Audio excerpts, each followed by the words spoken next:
Just an article I found in the paper, written by our good friend Patrick Blennerhassett just this week. And the headline is, "It doesn't take much. Las Vegas has high rate of real estate deals falling through." Yeah, the fall apart rate. This is Las Vegas Real Estate Now with local real estate expert Harvey Blankfeld. Yeah, and so, you get involved in a real estate transaction. It's a very stressful thing. It's stressful for buyers. It's stressful for sellers. There's a lot on the line. Very much so. Lots of, yeah. Tensions are all ranked, ratcheted up to the highest possible levels. It's one of the most stressful things you can do in life is buy or sell a home. Yeah. I think, people are more afraid of public speaking. Ironically, here we are on the radio, but and anyway. public nudity. Those are equal more fears, but yeah.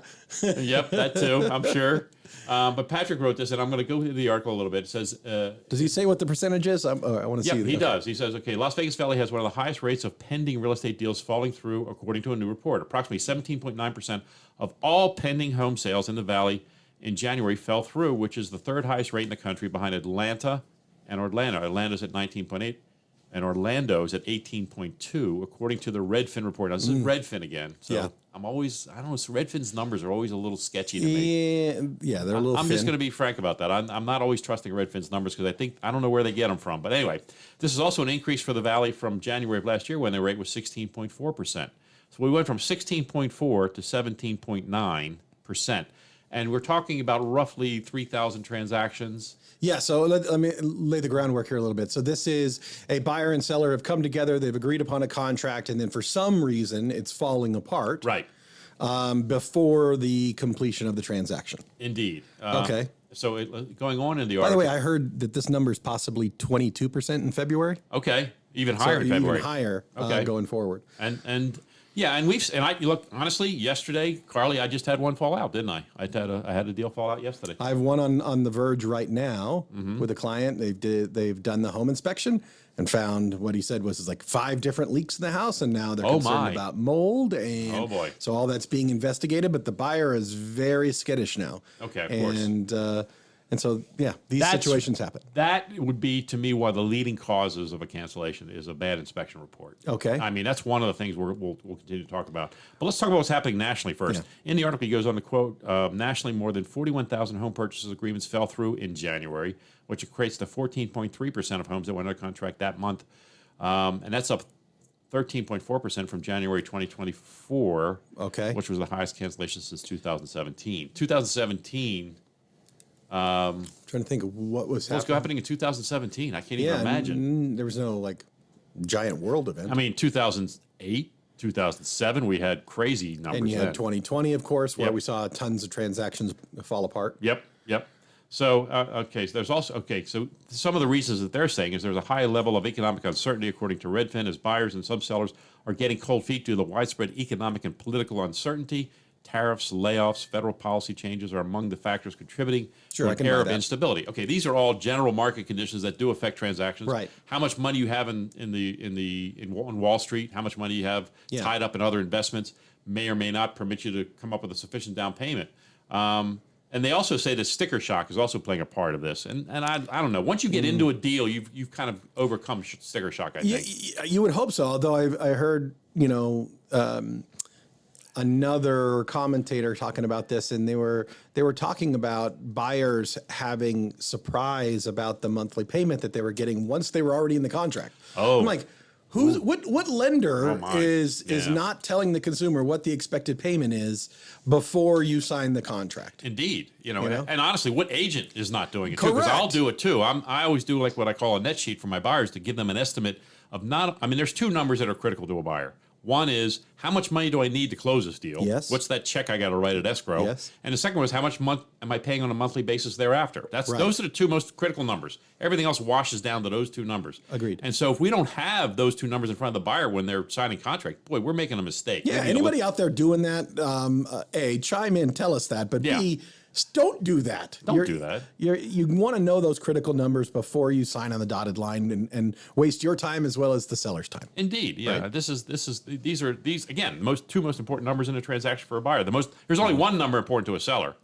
How much is that check at escrow? That's the only number that really matters to a seller. Is that really true? Because in my mind, I can hear sellers who are focused on the sales price in error when they should be focused on the bottom line. Right. But they have this number, like I need to sell my house for this much. That's a good point. You run into those kind of thought processes at times. It's true of sellers. It's also true of buyers. Buyers come to us before they've even met with a lender, and they tell us, I don't want a house more than this. I was like, well, how'd you come up with that number? Yes. Yeah, I don't know. I just, my neighbor told me I have that's to a good ask number. that all the time too. It's like, oh, what price range are you shopping in?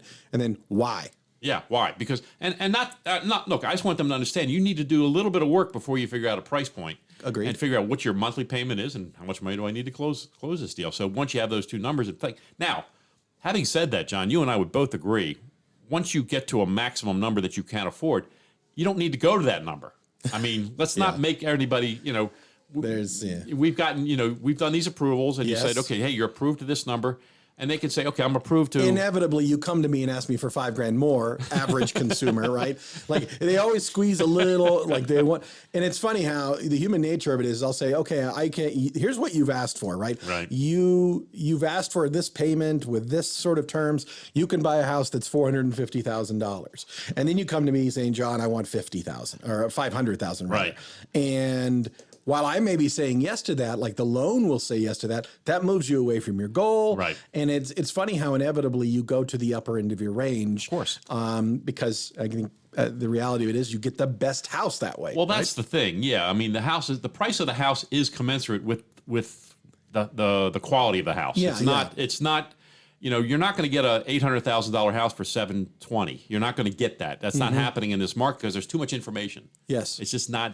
Back in the olden days, maybe you could throw a fastball by somebody, but you can't do it anymore because there's just too much data out there. Yeah. There's just too much. It's too easy to access for sure. Yeah. Doesn't require that much But research. that happens on both sides of the equation. Sometimes a buyer will meet with me and say, hey, Harv, I want to look at houses, and I have met with a lender, but I don't want to go over, $475. Okay, fine. And then I send him a list of houses, and invariably I find out that he's looking at houses at $575, $600, because those are the houses that are most appealing to him or her.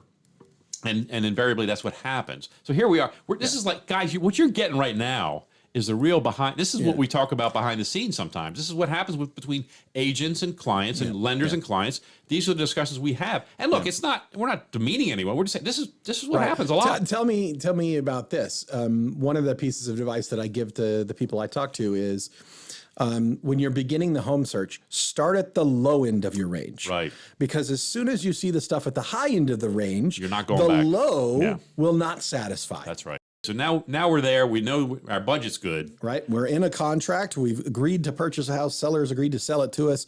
What's the next thing that starts to fall apart for people? Okay, I want to first start off by the idea here in Las Vegas. The buyer has a number of contingencies with which to cancel with which to cancel a transaction. The seller has none. The seller has no contingencies with which to cancel a transaction. Okay. The seller once I've agreed to sell it to you, I'm done. And now I'm just waiting for you to perform. Right. Basically, now you have several. The buyer has protection. The seller at that point has already committed to the deal. Right. So if somebody can't, now here's the bad news for sellers. If somebody comes to you and wants you to give you more money, you can't do it unless this buyer backs out. Okay, you can't do it. I can't cancel a buyer because I don't like them. Right. Well, no, you can't. Unfortunately, you can't. And truthfully, as a seller, you shouldn't care about, because you're not going to live with them. You're just selling them your house, okay? Well, but they've really annoyed me in these conversations. They do offend sometimes. Yeah, that does happen. Right. Okay, so the buyer's... They offered me $10 less than what I was expecting, and I'm very offended. No. So the first contingency normally is a home inspection. So basically, a buyer is going to hire a professional inspector, go into the home. We have Ben Grove comes on the show all the time, talks about inspections. And he's going to go through, spend a few hours in the house, sometimes more than just a couple hours, and he's going to make note of all the things he sees that might be wrong or that are in fact wrong with the home. Something's broken, not working properly. They're testing major systems. They're looking at the roof. They're, I don't know, HVAC, leaks, electrical. They're looking at foundational issues. Flushing toilets and running sinks and all everything. that stuff. A good inspector is going to be there a while, checking out everything in the house. Okay. And when he discovers something that's not right, he's going to give that report to the buyer and buyer's agent, and they're going to review it and decide, number one, do they even want to continue? Right. Because at that point, they can just cancel. That's one reason they can cancel right then and there. They find some condition or some concern with the property and say, you know what, I don't even want to ask the seller to fix that or repair that. I just want out. I just want out. And and as long as you're within your time frame, you can just cancel the deal right then there, get your earnest money back and move on. Okay. The only thing you've really lost then is the cost of the inspection itself.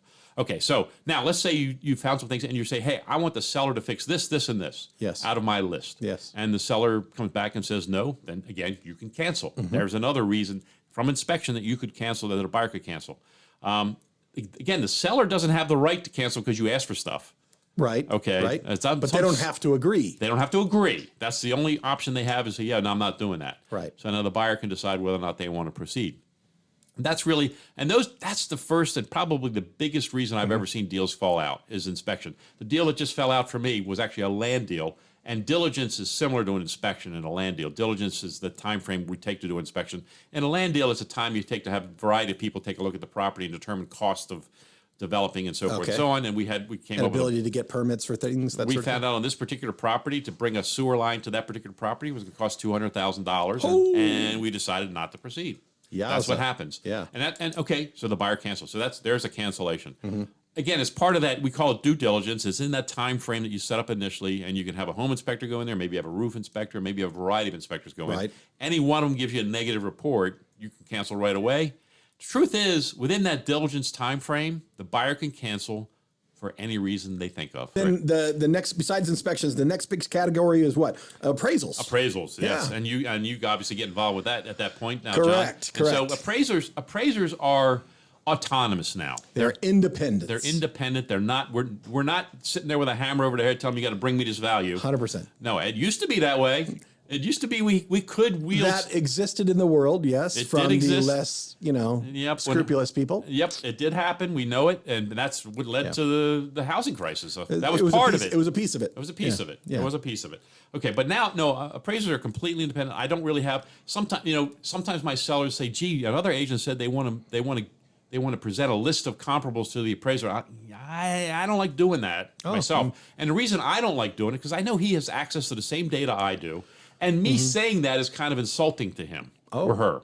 And I've heard that from them. I feel like this might be in your head, Harv. Harv, I know I can get comps too. I know where to find them. Now, yeah. if the appraisal comes in and I see it and I read it and review it and I'm like, wait a minute, they're not using the same ones I have access to, then yes. Then I'm going to bring comps to them and say, guys, really, you need to look at this. And sometimes, on rare occasion, they'll make a change. But it is rare. I got to tell you that once an appraiser has a number, they don't like to move off that number. Yeah, that 100%, because it requires a licensed professional to admit that they were wrong.